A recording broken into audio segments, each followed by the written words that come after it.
Well, hey, what's up, everyone? Welcome back to another episode of the Amazing Seller Podcast. This is episode number 516. I'm looking at notes right now. How to scale my $250,000 per year business to $1 million. And there's 5 key elements that we're going to be talking about today, Chris. And we are in a hotel room right now. Live. And we are going to record a podcast episode, or hopefully we are. And my voice is a little weak right now because we've been at an event here in Fort Lauderdale for 2 days now, and right, 2 days. 2 days. And what I wanted to do is really feels like longer. Yeah, it does. In a good way. In a good way. In a good way. A lot of cool things happening. What I wanted to do though is I wanted to jump on here and really talk about something that we all discussed. I say we all in a mastermind that we were really, I guess, sitting in on, but we were trying to manage. And that was part of us being here is for Steve Chu's event at Sellers Summit. And what we wanted to do is really kind of go over some of the big takeaways, but also there's 5 things that I think we kept going over and over and over again with all these different businesses. And I kind of want to just cover them because some people right now that are at a certain level, they have a hard time figuring out the next step, the next move. Like, where do I focus next? And so what I wanted to do is I wanted to go over those 5 things today. How's that sound? Let's do it. You ready to go? I'm ready. All right. Before we do get in, to this whole 5 elements, these 5 steps, the 5 steps, 5 things. Right. It's not really 5 steps. It's 5 elements. But how's it been so far? Like being at this event, but then number 2, really in that mastermind environment. I mean, we've been in them before, but what was that experience like for you? And sitting in on all this and just listening to other businesses that are doing a minimum of $250,000 a year all the way up to $1 million. So 2-part question there, right? The first part of that is how's the event overall? This event has always been fun, right? This is our 3rd year, I think, doing this. This is the 3rd year of the event and the 3rd year that we've been here. And it's always a blast because it's not just Amazon people, right? It's people selling online. So there's wholesalers, there's drop shippers, there's Amazon people, there's our people, right? There's a whole bunch of TASers here. And there's also people who are doing private label, but not necessarily as private label because they just have their own website and they don't think of it in that concept, right? Or in that frame or in that mindset. And so that's always really interesting as well. But the mastermind environment is always really interesting to dive into for a different reason. And you kind of touched on this a second ago when you said, it's always fun to see people in their businesses and they're not sure what the next step is. And it's really easy in that environment for other people to see it because you're looking at it from a different lens, right? You hear it said all the time in like business books and all these things, like we need to work in our business, not on our business. And it's really hard to do that on a day-to-day basis. It's really hard to be at that strategic level that we need to be. And when we can get in a room with other people who are at the same level or higher than us and sit down and have a really concerted conversation about the biggest struggle that I'm having in my business right now, the biggest struggle that you're having in your business right now. It's really easy for you to go, well, wait, why are you doing that? That doesn't make any sense, right? When I ran into that same problem, here's what we did and here's how we got around that. And you get to see different ways of thinking about things that you wouldn't necessarily have ever had because they approached it from a completely different angle. And you only really get that in that kind of an environment because you're in a room with 10 or 15 other people, right, that have all faced similar challenges in the past, but approached it with completely different backgrounds, approached it with completely different teams, a lot of times in completely different niches. And so the way that they arrived at the solution or even at the problem to begin with, a lot of times is different and you get a lot of really beneficial conversations that happen throughout that day. And the biggest challenge I think for anybody coming out of that is to pick one thing, right? We followed up with a bunch of people today that were in our group yesterday and some of them still haven't done it, right? They said, I left with a whole list of things, right? But we need you to pick one before you go home. So there's one thing that you can focus on so that we can do that. And you leave the room with a whole bunch of ideas. And I know you and I were there to kind of facilitate You need yesterday. a drink of water? Facilitate yesterday. And I left with a bunch of ideas for our own business too, which is always a lot of fun. So. Yeah. No, 100%. And I mean, the big thing is whenever you get in a room of people that are already at a certain level, right? It's a different conversation, right? Absolutely. There wasn't anyone at that table, and nothing wrong with being at different phases, right? But there was no discussion at that table of like, how do I pick a product? Right. Like, I don't think anyone asked about how to find a product. Like, pretty much everybody's got their market, their niche, picked. Some people haven't even started on Amazon, but they're selling on other channels. We have one guy that's selling on Walmart and Sears and whatever the other ones are. Ratsukin. Newegg, like all of these different ones, but he hasn't went on Amazon yet. And, so literally everything except for Amazon, right? yeah. So, he's still being, pretty successful on those other channels. But there was a lot of common themes that I noticed.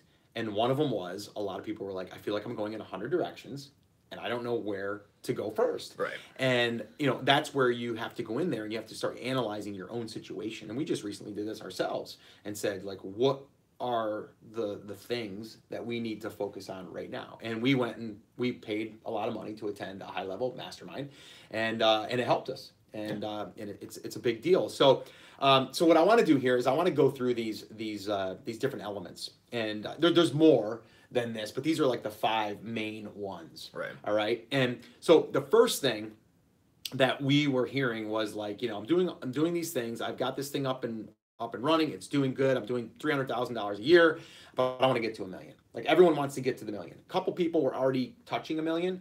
They wanted to go to 2 million, right? But everything else it's pretty much the same to get from there to there. After you get past 2 to 3, then it's going to be a whole nother conversation. But really, in the beginning, it's kind of like, well, all right, the first question is, are you optimizing what you already currently have fully? Right. So, if you're on Amazon, have you fully optimized everything? And I don't mean just optimizing the listing. I mean, have you optimized the platform to get the most sales that you can possibly get right now? And if you have, then we can start talking about those other things. But so what would you say as far as optimizing currently what you have? What does that mean? So for me, and you and I have talked about this in the past, and I think this comes back to the same question of like, when do I launch product 2, right? Right. Because the immediate thing that everybody thinks is, oh, well, I'm topped out on Amazon. I need to just build my own e-commerce store, and that's the next step. And that's the next big step. But optimizing what you have currently really is going in, understanding what your numbers are, right? A 10% conversion rate is like the bottom of what you and I would consider to be like acceptable good, right? We have a couple listings in the new brand, you and I were talking about this the other day, that are like 9% because we haven't gone back and optimized them. We're guilty of this too. Absolutely. And when you're looking at it, you go, well, we're getting 10 sales a day out of it, or we're getting 20 sales a day out of it. That's awesome, but we're still only at like 9%. Right. And we have other listings in that brand that get the same number of impressions, the same number of sessions, that convert at 24%. What's the difference in those listings? Because it's the same market, they're looking for the same kind of a product. I should be able to get some parity, right? Some similarity in those conversion rates. So what do I need to test and to tweak and to do in there? And that comes back to, we talked about it a couple episodes ago on the podcast.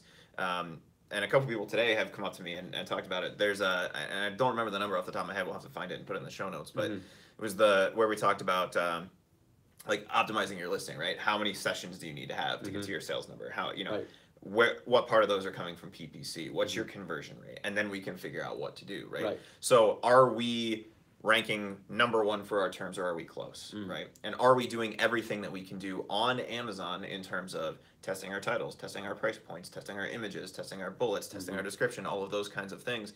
And if we're already doing that, and we're at a place where our sales are basically stable, right? If I throw more money into PPC, it doesn't generate in more sales. Right. If I do a split test, it doesn't help really improve anything. It doesn't help really, be negative for anything. It just kind of is flat. That to me would be optimized completely, if that makes sense. Right. It does. And the other thing I want to say is like, so if you are like, you're optimized, right, or you think you are, okay, are we going to focus on optimizing for 2 extra sales? No. Okay, so that's the problem. Like some people they're trying to milk it versus where you can just kind of say, you know what, my time spent better moving on to the next element or the next key thing that I could be doing that could be driving more sales. Like you said, if you're on page 2 and if you put a little bit more effort on your pay-per-click in order to drive sales through that keyword, then that might be worth your time to do that, because if you know that if you get on first page, your competition is getting 10 or 15 sales a day and you're only getting 3, that might be worth optimizing, right? But it comes down to that, and we heard that quite a bit with people that were in that situation where they felt as though they wanted to continue to improve that stuff, but really only for a small lift.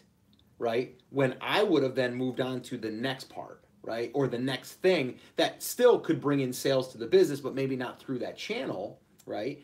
But it also could, if we're, and we'll talk about the other elements, one of them could be email list building. A lot of people didn't have that in place. Well, if I have that in place, guess what? If I want to get more rankings, maybe I'm going to drive a whole bunch of sales through my email list, through Amazon, and then I'm going to lift myself up in the rankings, and then naturally I'm going to have sales. So it comes down to really figuring out what is the thing that you could do right now to focus a month on, right, that's going to give you some lift, and then focus really hard and heavy on that. Right? No, I agree with that 100%. Yeah. And it's funny that you bring up the example of the ranking at the the top of page 2. Yeah. Because I literally had that conversation with somebody today. He said, I don't know what my next move is. Like, I'm at the top of page 2. PPC isn't really working. It's kind of break even for me. Yeah. I said, oh, break even? That's not bad. And he was like, what? I said, no, that's the goal up front, right? Yeah, Obviously, we want to make that profitable, but if we're break even up front, we know that if we push that, at least we're still break even, right? So I would scale that budget, and then when we get to page 1, we know that we're going to continue to do that. And he goes, oh, okay, right? And it's just one of those things where, again, from outside of the business, it's easy to say that. When you're in it every day, it's not necessarily as easy to see those things. But optimizing those things to a point is, I think, the key there, right? Because you're talking about, okay, at 10 sales a day, right? If we could get an additional 2, that's huge.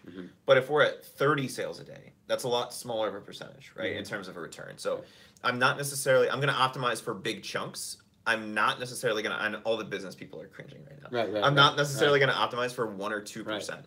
Right? I want to optimize for 30%. Yeah. And if I can find a button to push for 30%, I'm going to push it. At 2%, it's not necessarily worth my time. Now, I know that sounds bad, right? From a business perspective, you're leaving 2% on the table, right? You're leaving $20 a day on the table, or whatever it is. But in terms of business strategy, right?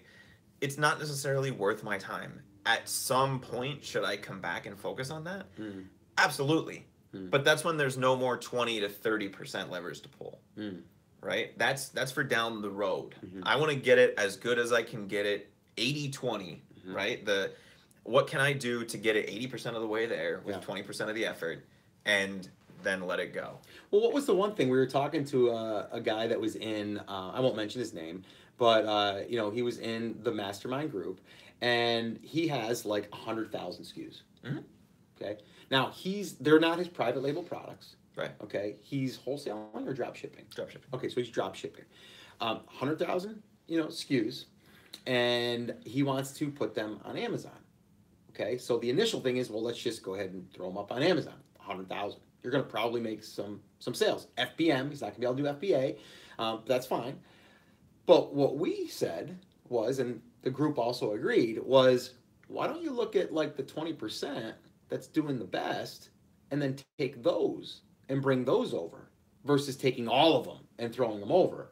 And then you can focus more. I would even go even a little bit at a different angle. I would go and say, let's pick 10 products and bring them over, and then let's test those, and let's see what happens. And it's funny, he actually approached me again today after the group and said, oh, man, it was awesome. I can't wait. I'm so excited. I can't wait to get started. And then he kept asking more questions about, so what do you think? You think I should take, again, asking the same question. Should I take those 100,000 and put them over? Should I or should I start private labeling? I'm like, the very first thing you can do right now is just list your top performers over on another platform. You might want to check how they're doing on Amazon, or that market is doing on Amazon, before you pull them over, because he's in a variety of different markets.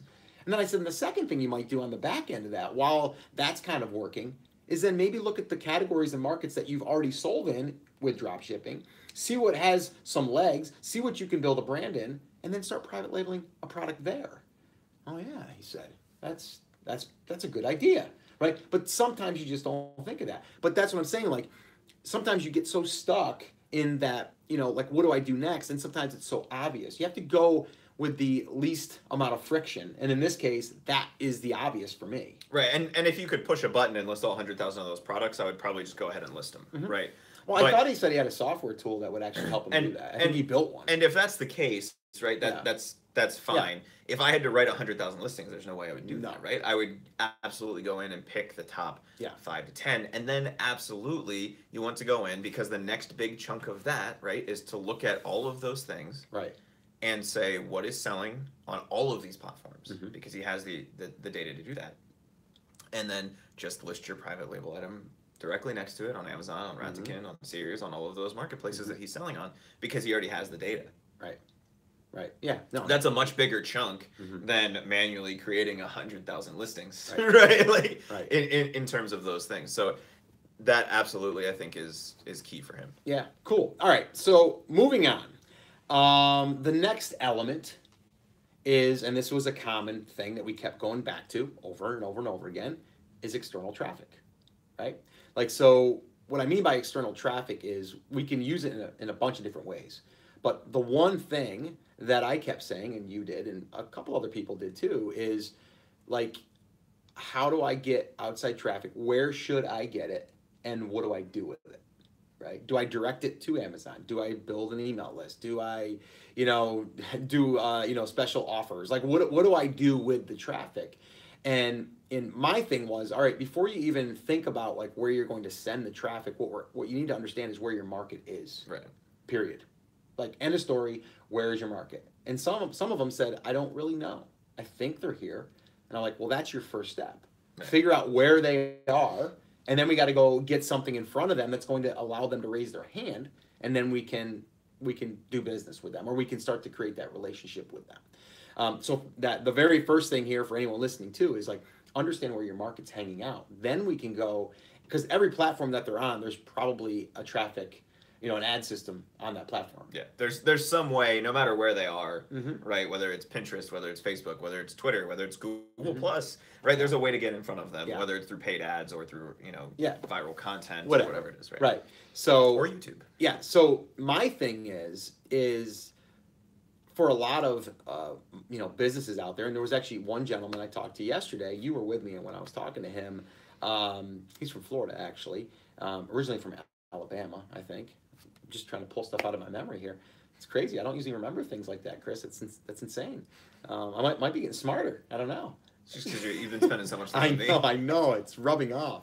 But he asked us. He said, what conferences you guys think I should go to? Remember? And I go, honestly, you're probably going to be surprised by my answer. And he's like, really? And I go, yeah. I go, you would think I'd tell you to go to another e-commerce, conference. And he's like, yeah, that's kind of what I'm asking. And I'm like, I would tell you to go to a digital marketing conference. Well, what do you mean? What do you mean by digital marketing? And I said, basically, learning external traffic, offers, funnels, like all of that stuff, because you can then plug that into your brand and you can start driving your own traffic. The very first thing, if you understand that, if you understand how to drive traffic, okay, then pretty much you can plug that into any business. Now, the other side of that is, well, yeah, you can drive traffic, but then what do you do when you have the traffic? What do you do with it, right? Well, that's the other part of the element. We'll talk about that. But traffic is, to me, like a lot of them are like, well, I'm selling on this channel and I'm getting traffic from this channel, but they're relying on the channel. Right. What if we can go out and grab our own traffic or find our own traffic and then get it to convert for us? To me, you've got such an advantage at this point. There's not a lot of people, because just like this guy, he's only selling on Amazon, right? He doesn't have that skill set. And once you learn that skill set, you bring that with you, wherever you go in business. So external traffic, let's talk a little bit about that. Where do you want to start with external traffic? So I guess the number one question we always get is, where should I get my traffic? Yeah. Right? Like, okay, so, and again, this conversation is assuming that we've optimized Amazon, right? So I'm pretending we did that. I'm starting to build my email list. I'm starting to build my own channel, right? Okay. Yep. Whether it's, ClickFunnels, building a free plus shipping offer, whether it's Shopify, your own e-commerce site, however we're building that, right? Right. The very first question that you and I always get is, where should I go?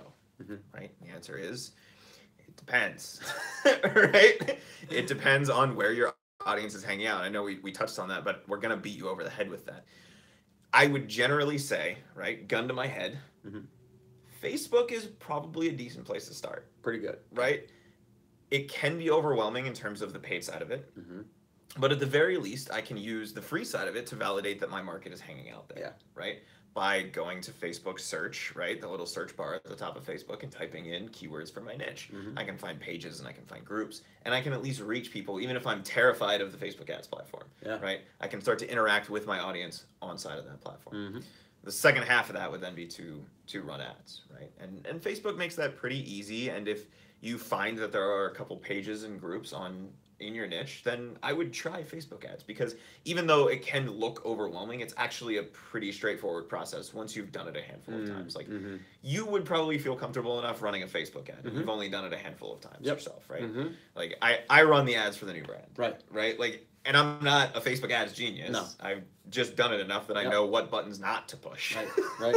And that's kind of where we're at, right? And there's a lot of other levers that we could pull, and we could probably do a lot more optimization. But again, we're looking for the 80-20 optimization.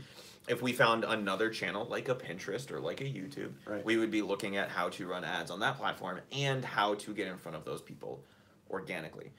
If you had to, so channel question aside, Scott, if you had to say just one big tip about trying to understand external traffic, what would it be?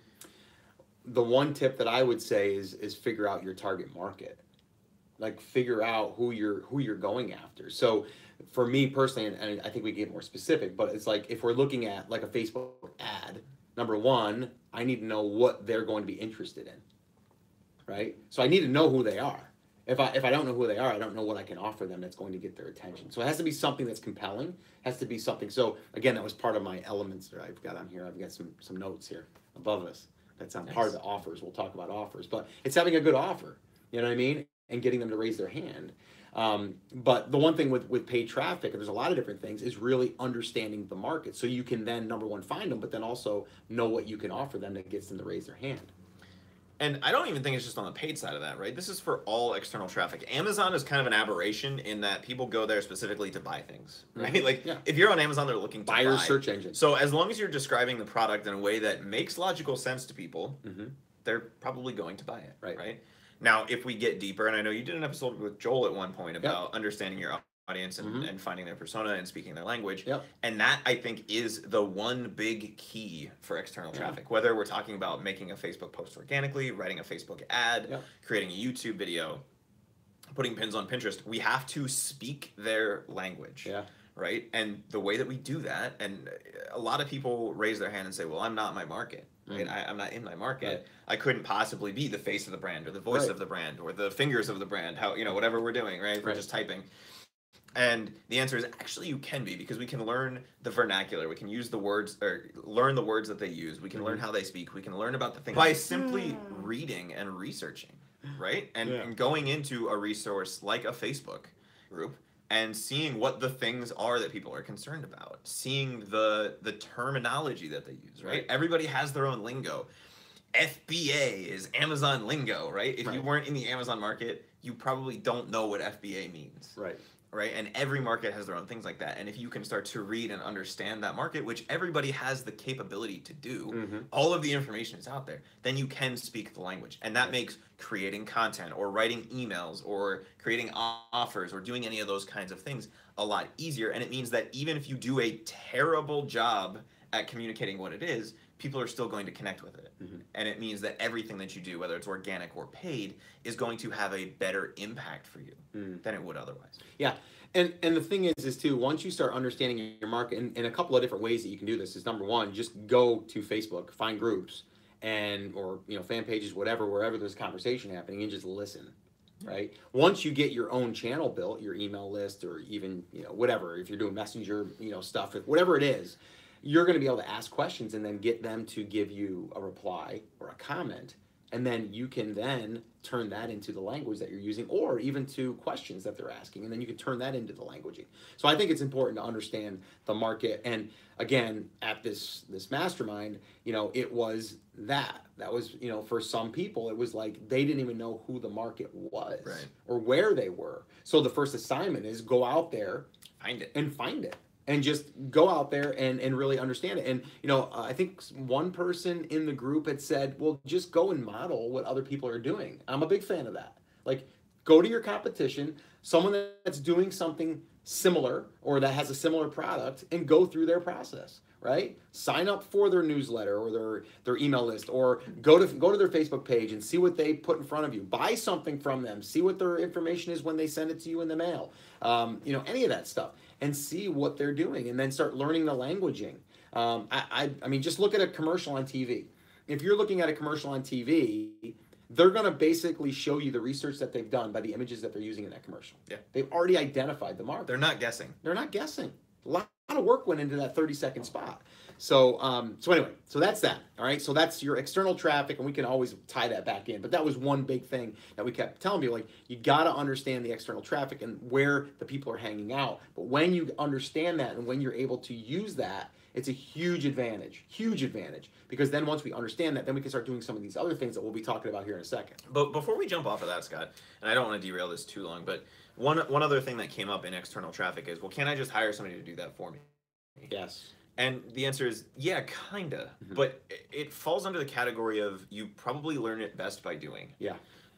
And once you're confident in it, like, or even if you're not, right? Even after you've done it a couple times, you know that it will probably work for you on that channel. Mm-hmm. That's when I would look to do that. But I would always look to try to master this yourself first, or at least get a pretty good understanding of it, mm-hmm. so that you can understand what's going right or wrong when you hire somebody to do it.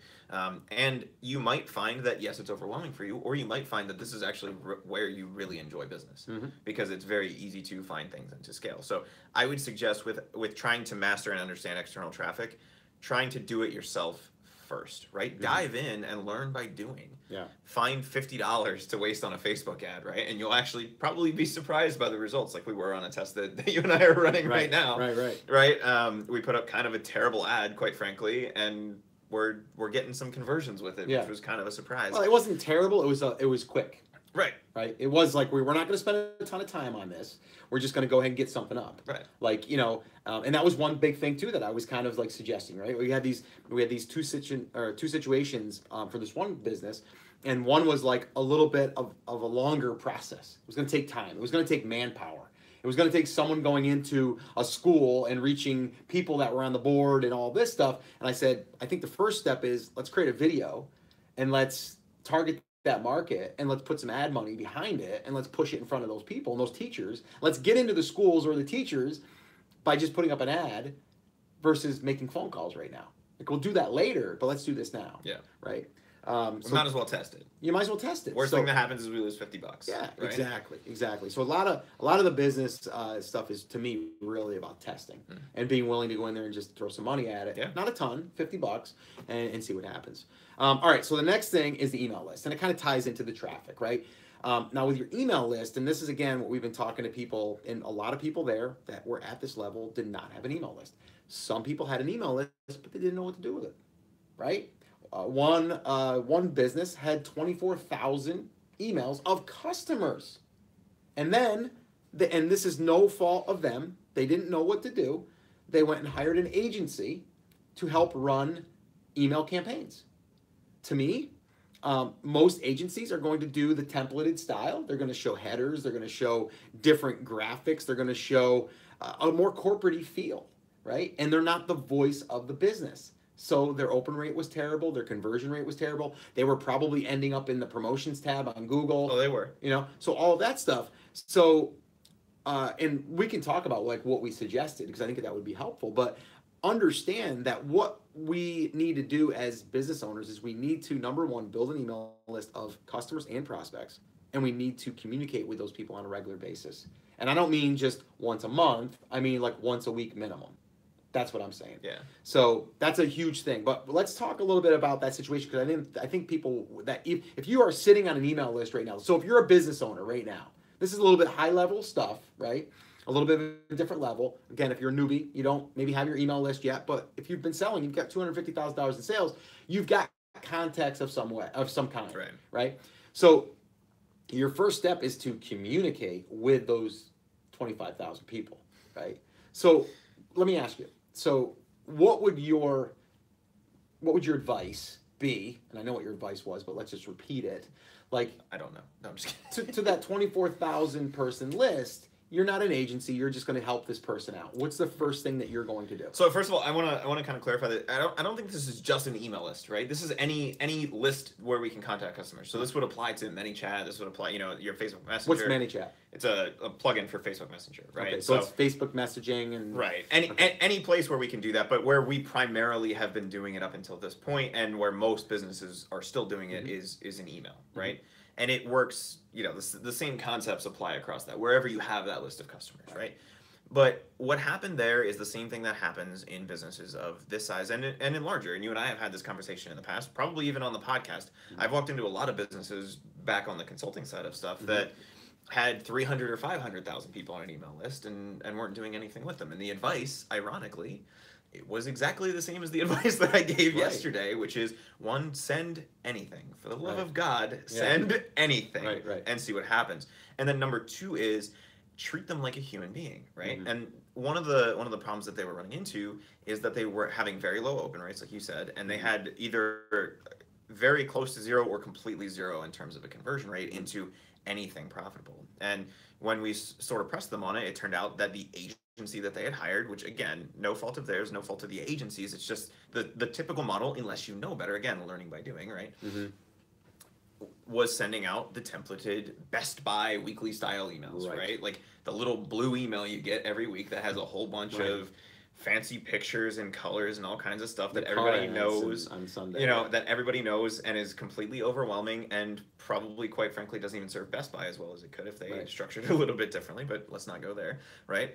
If we can forget about all of that, because that's what everybody thinks email marketing is, right? And so it becomes overwhelming for a lot of people. And then they go out and they hire an agency to do it. And then the agency does all of those things for them. And then they continue to think that that's the way to do it. We can pull that back and we can make this very simple.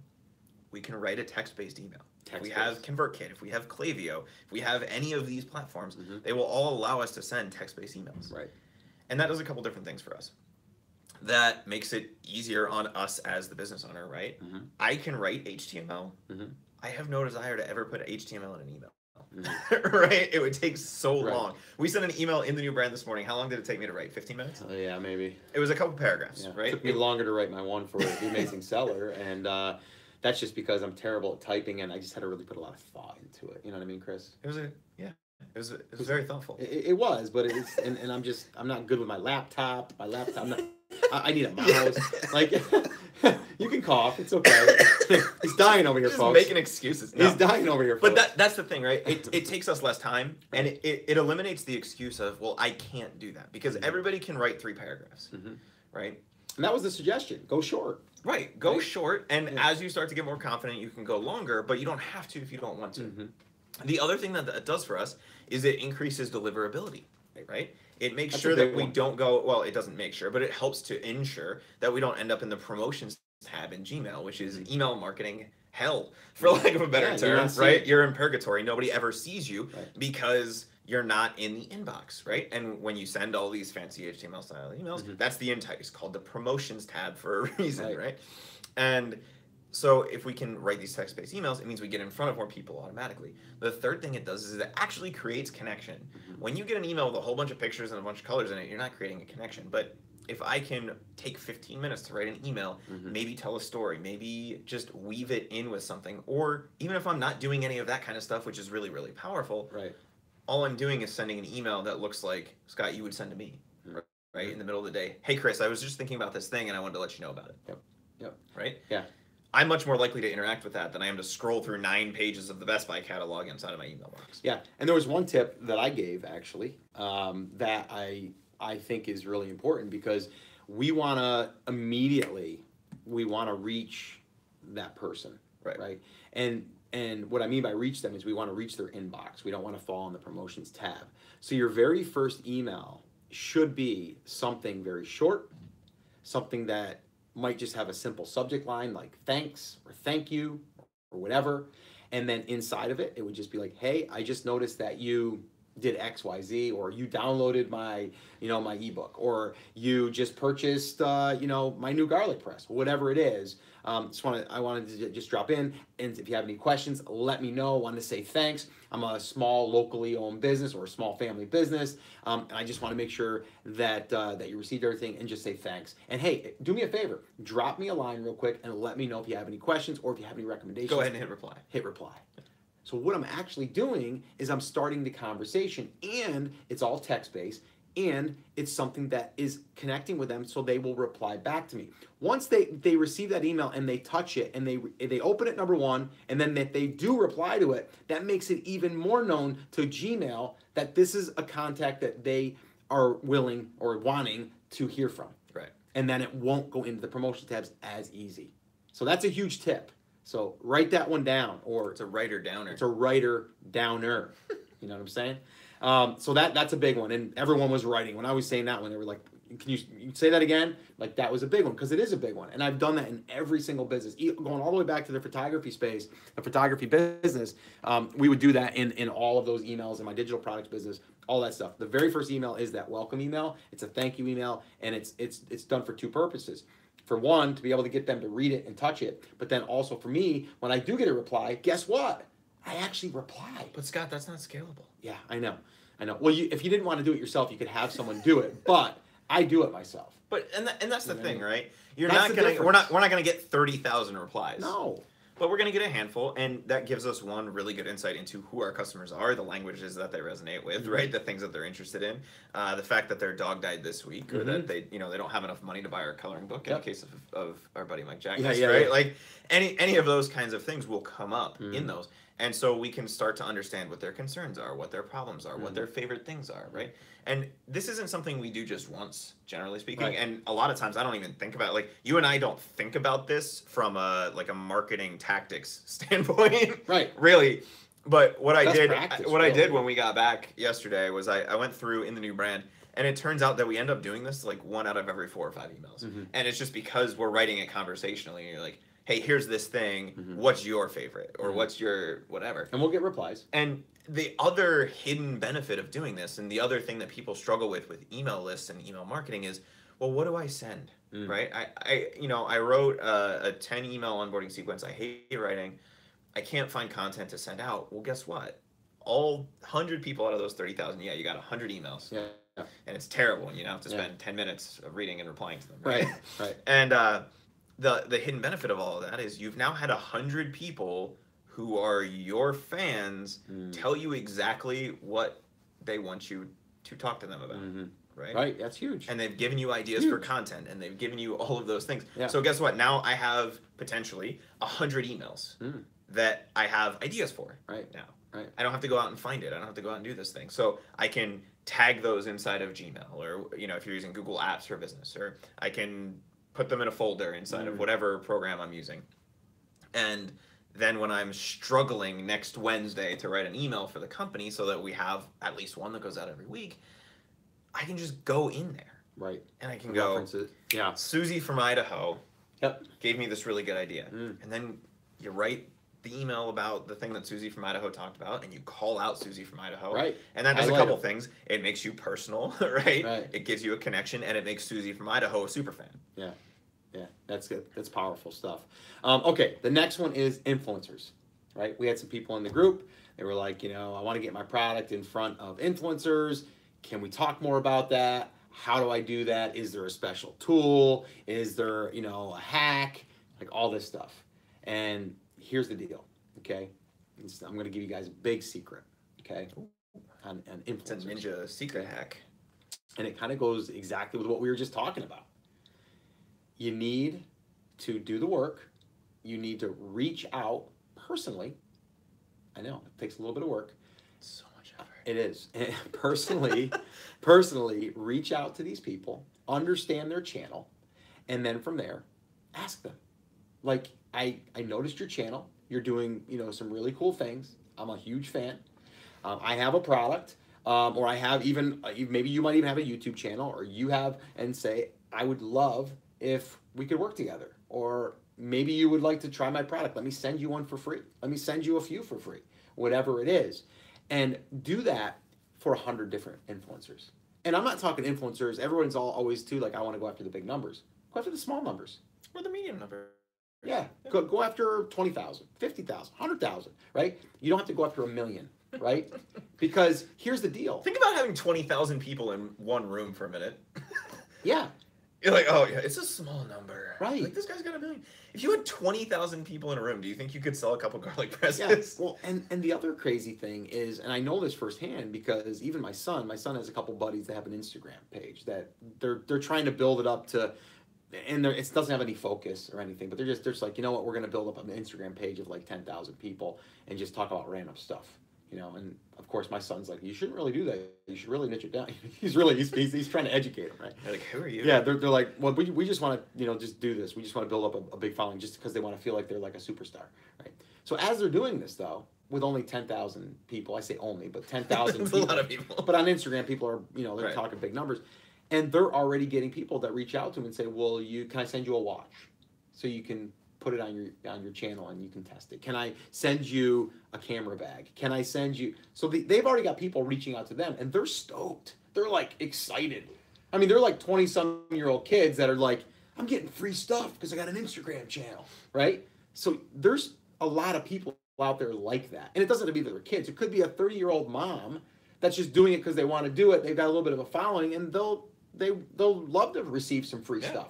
And I was sharing that. I've got a blogger friend of mine, and every now and then, you know, she'll get people that want to send her, a new set of curtains because they've got a curtain line, or fabric, because they do reupholstering, or crafty stuff, or whatever, right? Like, and she's receiving this free stuff. Why wouldn't she want to receive that, right? But again, it's ethically being done. It's not like they're just out there spamming her, and it's not a bot. It's not a tool that you put a script in. So I'm a fan of just doing the work, going out there, spending the time, finding some, take a day or a couple hours, create a spreadsheet in Google Drive, and put it in there, and just go ahead and start listing them. There's no way that works. I know, it's too easy, right? It's too easy. Too easy. But there's got to be like a super ninja hacky way that I can just do all this stuff. And it comes down to celebrities are people too, influencers are people too, right? And they don't even have to be celebrities. But that's what I'm saying. Like a gardening celebrity, a grandma that is out there doing gardening every day, and she just happens to talk about it on a YouTube channel, and it's blowing up. She's a celebrity to her audience, though, exactly. Right? And that's like all of these people are people, and that sounds ridiculous, right? Mm-hmm. And I hate myself for saying it, but it's true, right? Mm-hmm. We all have like emotional, visceral responses to these things. You're using some big words too. And emotional. And it's actually tonight too, by the way. Yeah. For anyone listening, it's like at night when we're recording this, because today we started to record it, and there's an air show here. So we had that fancy dinner, and now I just need to use big words. Yeah, I know, it's true. Okay, go ahead. Sorry. And when we do these things, yes, we can get some results. Scott, if you and I got a list of 500,000 people that had more than 10,000 people, right, we could send a super generic email and get some results. Why? Because you get some results anytime you send anything, which is why when we were talking about email list, I said just send anything. You'll get some sort of a response. Right. But we're talking about the 80-20 principle, right? We want only people who are a fit. Well, the only way to really know if they're a fit is to, I don't know, look at their stuff, right? Yeah. And see what the interactions are like, see what kind of content they actually post, make sure they're on brand for you, right? Make sure if you're very family focused, you probably don't want Gary Vaynerchuk to promote your stuff, right? He's got a little bit of a potty mouth. So, and so that may not be your target influencer. Right. You might go after somebody else, right? But you don't know that if you're just looking at numbers in a tool. And it's the same thing with product selection, right? We don't like using a tool to pick a product. Right. We like using a tool for validation. Being able to find the numbers that the influencers have is great, but what kind of content are they creating? Right. Then the second half of that is the actual outreach portion, right? If I write you a personal email, you are a lot more likely to respond. Period. If I send that on email that says, hey, I love your channel, would you like to promote my watch? Chris. Right. I will get some response to that because Scotty's friends will they'll be like, yeah. Or like, I want a free watch, right? Yeah. Again, probably not the person that I actually want to promote my watch. Right. But I'll get some people to take me up on it, and who knows? The 3% of any market at any given time is ready to buy, right? So they might get me a couple sales, and it might be worth my time. Sure. But if I take an extra 2 minutes, is all it takes, I scroll through their YouTube channel. I read, just scan through a couple of their blogs. And I go, you know what? That one tip that Susie has about cleaning garlic presses is really, really cool. And then in the email, instead of writing, "Hi, I like your blog. Would you like my watch?" I can say, "Hey, Susie." Hey, first name, right? Yeah. Weird, right? Because I can get that from the contact page or from the byline or from the content itself. I just want to let you know that I'm a fan. I really like what you're doing on your site. Insert site name here. Right? Yeah. Again, it's still a template, but we're making it a little more personal. Right? The article that you wrote on 7 tips for cooking faster was really awesome. I think it's super cool that you clean your garlic press the way that you do. Tip number 7 was awesome. We have a garlic press that we're selling, and I was curious. We were actually able to just get rid of that issue that you had with your old garlic press anyway, right? The whole reason you had to clean it that way. Right. Curious if you wanted to check it out. Be happy to send you one just to see what you think. Yeah. Chris. Yeah, that's it. She's going to email me back, and she's going to go, "You read my thing?" That's so weird. Right. Right? Because when we create content, like the podcast right now, you and I are creating this in a hotel room, talking to each other. Right. It's in a vacuum, basically. So you're acknowledging the fact that they exist, that they're a human being, that they create content, and that you got value out of it. And then you're not really asking for anything either. You're not saying, "I would like to send you this thing and then have you review it and create this giant video and give it to all of your followers and all of these things." You're saying, "I'd like to see if there's a way that we can work together." Right. And if there is, there is. And if there's not, she's either not going to reply or she's just going to say, "I'm really happy with my garlic press. Thanks, but no thanks." Thanks, but no thanks. And then the next time I have a product, I can say, "Hey, Susie, I know the garlic press thing wasn't a fit, but I'm curious. We have this other thing. If I still love your stuff. The new article that you wrote on 18 ways to, grate cheese, it was really cool. If you want a better cheese grater, we've got one for you," right? Like, we can do that, and we can keep her on a list. And we're creating a personal relationship with those people. We're not trying to churn and burn.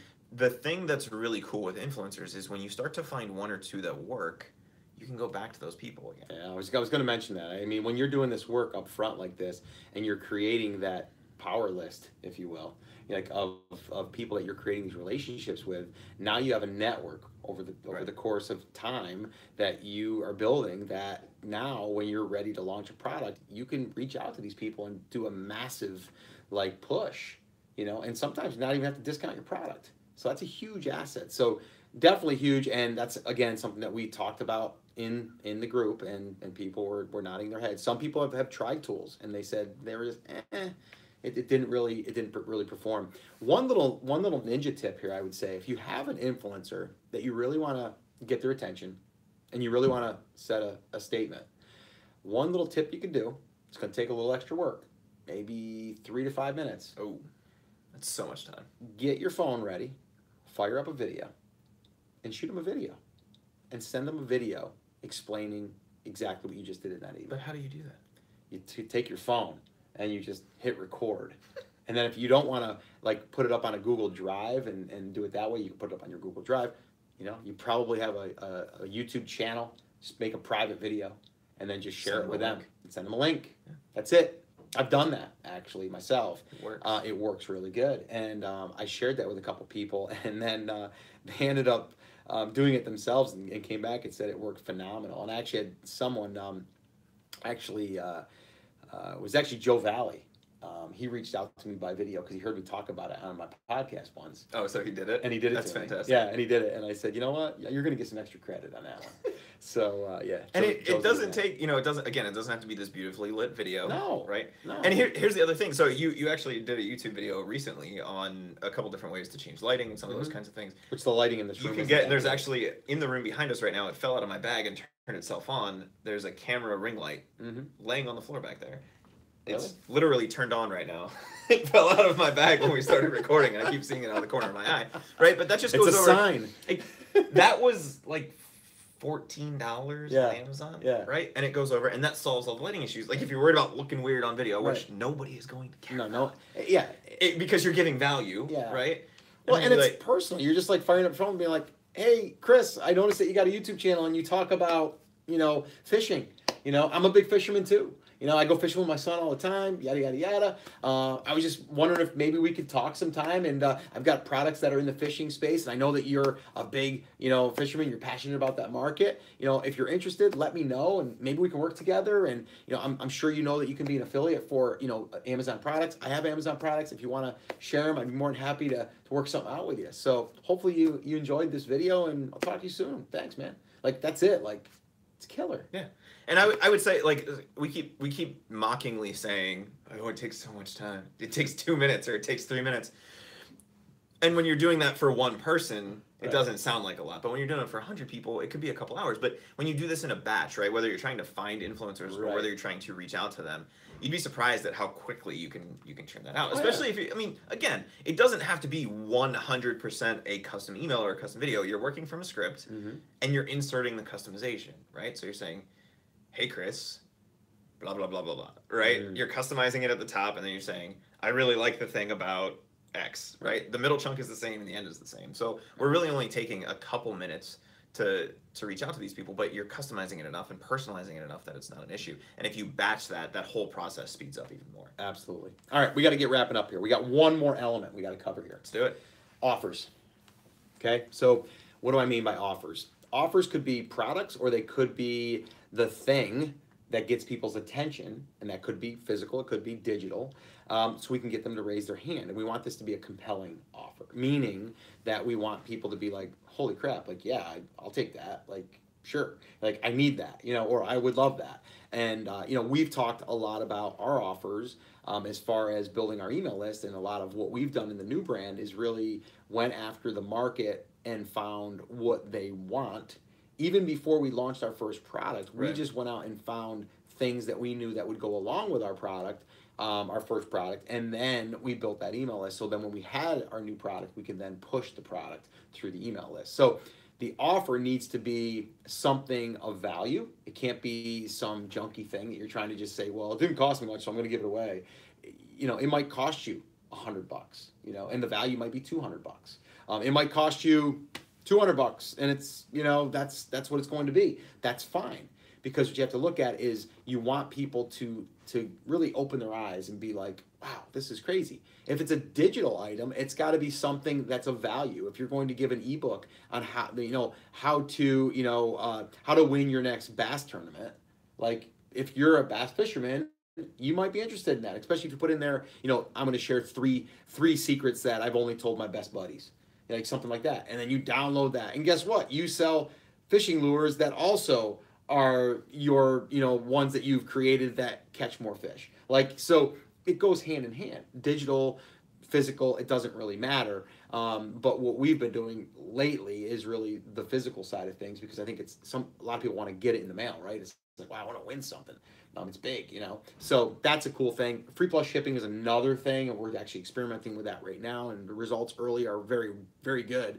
But again, it's something we know the market wants. We know that they would be willing to pay for shipping to receive it and get it for free, so they're actually using their credit card. But then on the back end, we can offer them more of our products, and that's exactly what we're doing. But offers, guys have to understand. We had someone we talked to, I think it was this morning, and they said that they did a giveaway. They had like, I don't know what it was. It was a lot of emails. I think it was like 5,000 or 6,000 emails, maybe even more. And they go, but it really didn't work as well as I thought. It might be my branding. It might have been my ad to my landing page didn't match up. But now that I kind of think of it, it might have been the offer. I was offering. It might have been something as generic as, like, let's say a Kindle, right? But they don't. Nothing. It doesn't. They weren't selling Kindle accessories. No. Let's say that they were selling, a garlic press. Like, what? It doesn't go. Are you going to get people to raise their hand? Yeah. But it's not your market, right? So that's where it's broke. So offers. What do you want to say about offers? So first, you keep saying the word physical, and I cannot be the only person that has "Let's get physical, physical." Who sings that? Or who sang that? The chick from American Idol. I don't know. Oh.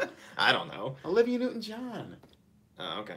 That's way before your time. Oh, that had to come up. You remember? I'm so young. Well, you remember Olivia Newton-John in Grease? Yeah, no, I know who that is. Okay. Right. I know who she is. Okay. I just don't know. Yeah, that's it. Yeah. That's her. So anyway, I know, good. I know 3 bars of that song. So.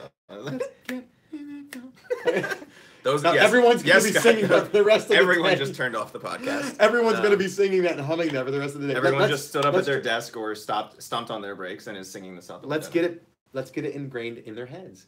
Okay? Let's get physical. Let's get digital. Yeah. Digital. Let's get okay. All right. Anyway, so offers. And the offers comes back to a lot of the other things, right? Like creating good offers. And when we're talking about offers, it doesn't matter if we're talking about building our own channel, whether we're talking about creating the right title for our Amazon product, right? That is creating an offer. Whether it's creating our giveaway, right?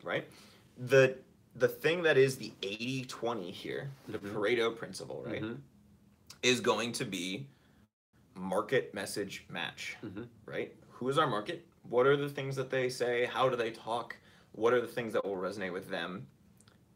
How well does that match my message, right? Yeah.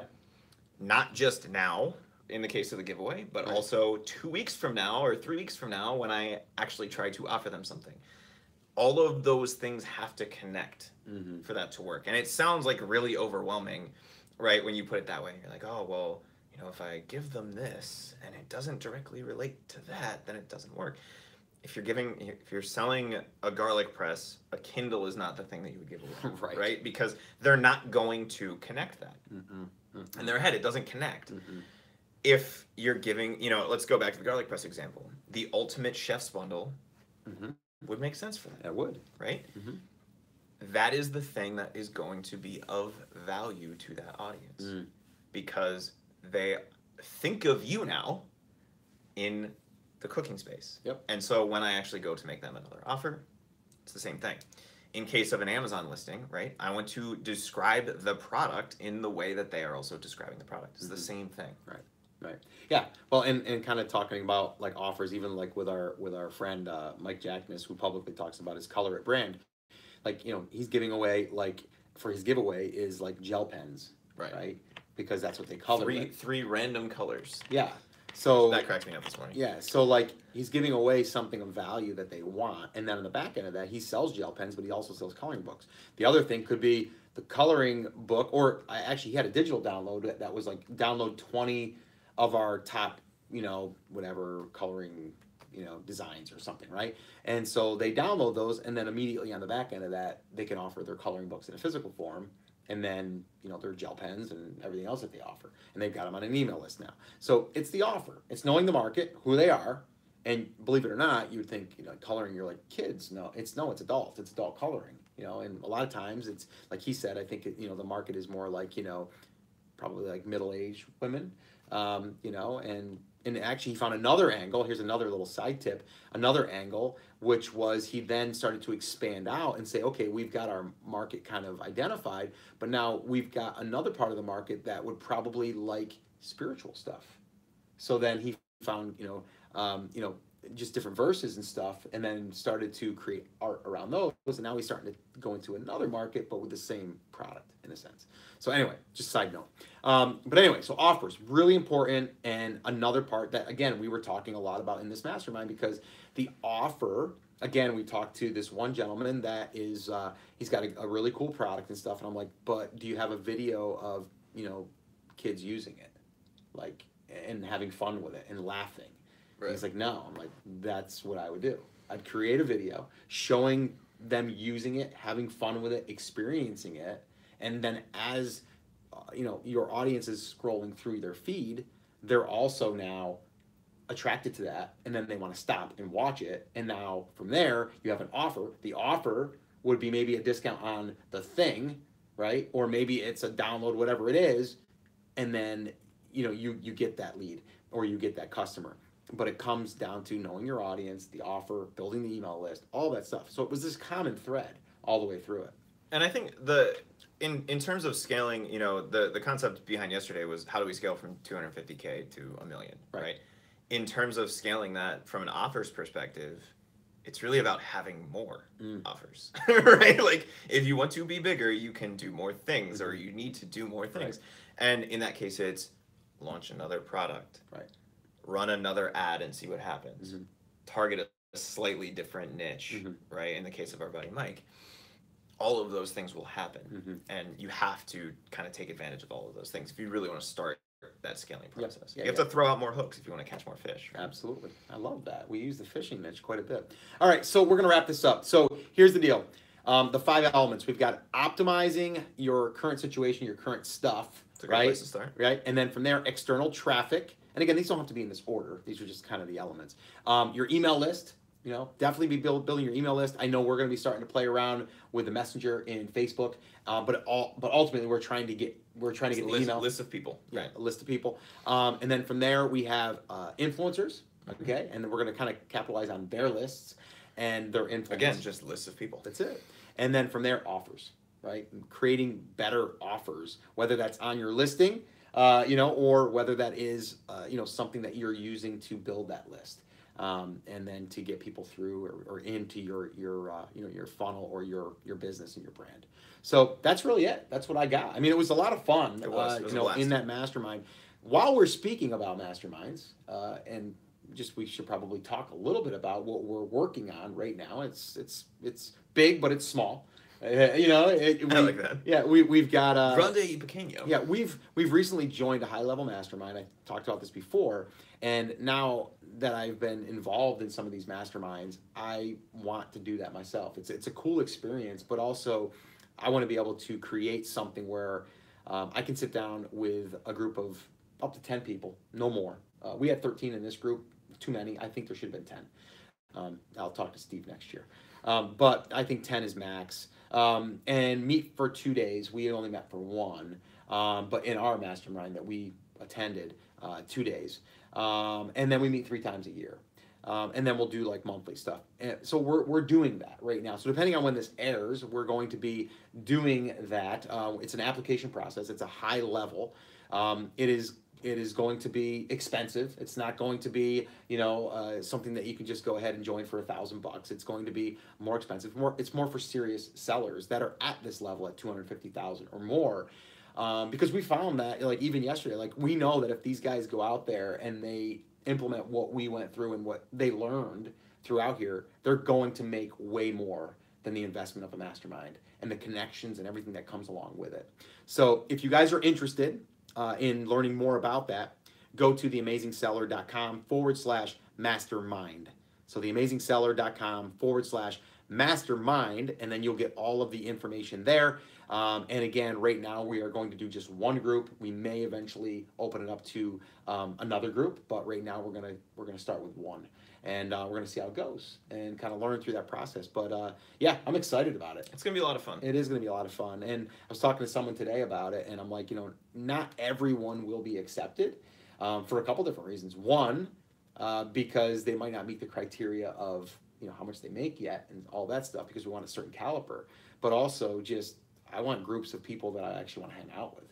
I want to create that group of people, women or men, it doesn't matter, but just cool people. You know what I mean? Like, and be able to kind of hang out and talk business, but then also build our businesses together. And I think that's one of the big keys that's missing from some of the masterminds that you and I have seen in the past or been through in the past. It's got to be a group of people that you actually feel comfortable around, first of all, because the thing that makes that super beneficial for everybody is the connection, right? Yeah. And when you can let your guard down and it's not a business event, but it's a conversation, right? That becomes a lot easier. And so if it's women or men or kids, right, whatever. Yeah, we had some. I had a 22 or 23-year-old, smart, and just very mature. But yeah, I mean, it doesn't matter. As long as you could see yourself sitting down and having a beer with them or having a glass of water and a cup of coffee and a good conversation, then they're much more likely to be a fit for that. And if it's somebody that you just didn't get along with personally at all, they're probably not going to be a fit for that or for the rest of the group either. Exactly. And that whole group has to be cohesive for it to work. Yeah, because it's powerful. I mean, again, mastermind. It's like you're taking the power of everyone's mind and we're kind of connecting them together and everyone else's network, which I think is huge as well. Being able to help, because a mastermind to me is really not just pulling, and consuming. It's really adding value and, learning, giving, within the group. So anyway, that's going to pretty much wrap up this episode. This is episode 516. So the show notes can be found at theamazingseller.com/516. And yeah, go grab the notes, transcripts, all that good stuff. Also, if you're interested in that mastermind, head over to theamazingseller.com/mastermind. We're going to wrap this up together today. I think we're going to be able to nail it because we're in the same room. So are you ready? Are you Let's ready? do it. All right. Guys, remember, as always, I'm here for you, I believe in you, and I'm rooting for you. But you have to, come on, say it with me. Say it loud, say it proud. Take action. Have an awesome, amazing day, and I'll see you right back here on the next episode. That was pretty good. I thought you were going to count me down. I was going to, but we were in the same room together, so I know. we have to do that. And we're still rolling over here. So we're going to go ahead and shut her. See ya. Shut her down. Maybe. Maybe. Can I do this?